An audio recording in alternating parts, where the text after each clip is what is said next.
So Ryan. Yes, sir. Great to have you here. Nice to be here. Thank you for having me. Lovely. We are at the HUDDIG bar.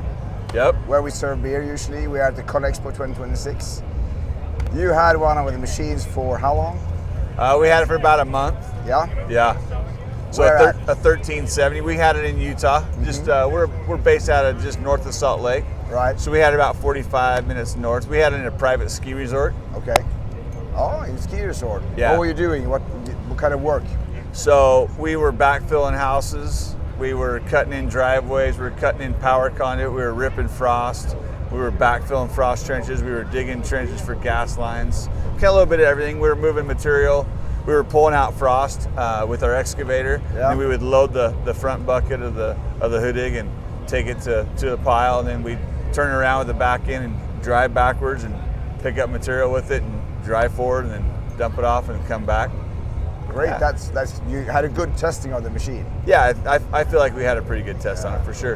What was the biggest difference if you compare when you see it on the internet versus trying it at hand? Well, it's funny because I told everybody that's probably the smoothest machine I've ever run.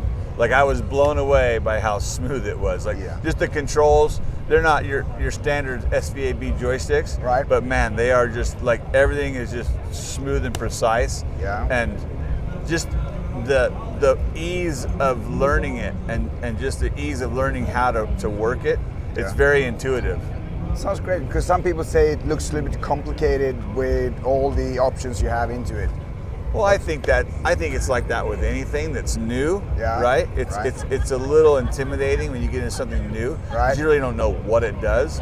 But once you get into it, if you're used to running a tilt rotator, Yeah. you have a tilt rotator on the back of the HUDDIG, Right. and next thing you know, you're getting it figured out pretty quick. And so for me, it really didn't take very long. A couple of my guys as well, they picked it right up. Yeah. So very, very intuitive, very smooth running operating machine for sure. Great, happy to hear. Your company, how many guys are you?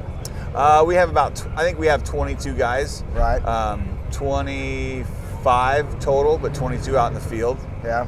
Yeah. And how many machines? We've got probably, I think, 9 excavators. We've got 3 big wheel loaders. We've got 3 skid loaders. Right. We've got a dozer, a water truck, a roller. We've got Encons, and we've got steel wrists on our machines. So kind of a mixed fleet. We've got Cat, we've got Volvo, we've got Deere.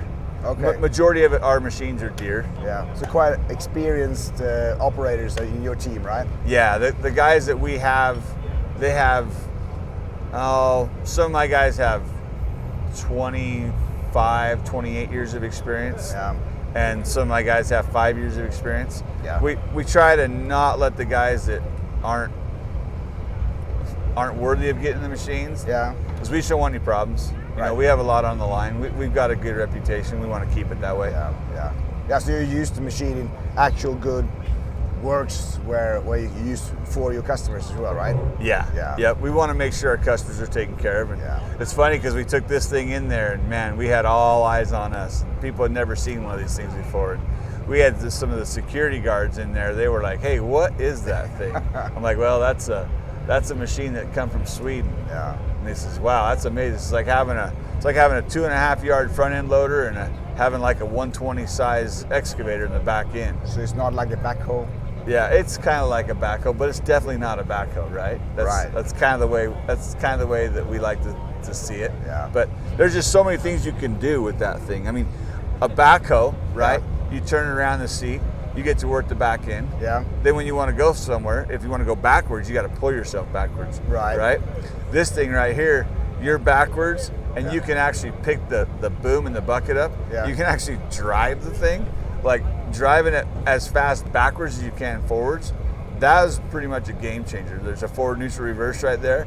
You just pick up that thing and just go backwards. Damn. It's a little weird at first, Yeah. but man, I'll tell you what, once you get used to it, it's pretty amazing. Big difference. You can use transmission for your work, actually. Yes. Yeah. Yep. Well, you can get what things faster. You can get places faster. You Yeah. can pick up material faster. You can go somewhere and pick it up faster rather than having to turn yourself around the seat and go the other way. Right. You know, you just move one way. One way, you don't have to turn around all the time like you do in a backhoe. Sounds great. So it sounds like you like the machine. Like to untry it more? Yeah, I really like the machine a lot. Yeah. You know, we could find a place for it for sure. Yeah. You just got to have your guys have to be open-minded Right. when running this thing. But all of my guys that ran it, I think I had 4 guys that ran it. They all loved it. Perfect. I'm happy to hear that. I'm glad you took the time. Yeah. Well, we appreciate the time you presented to us. It was great. Great. Thank you very much. Thank you.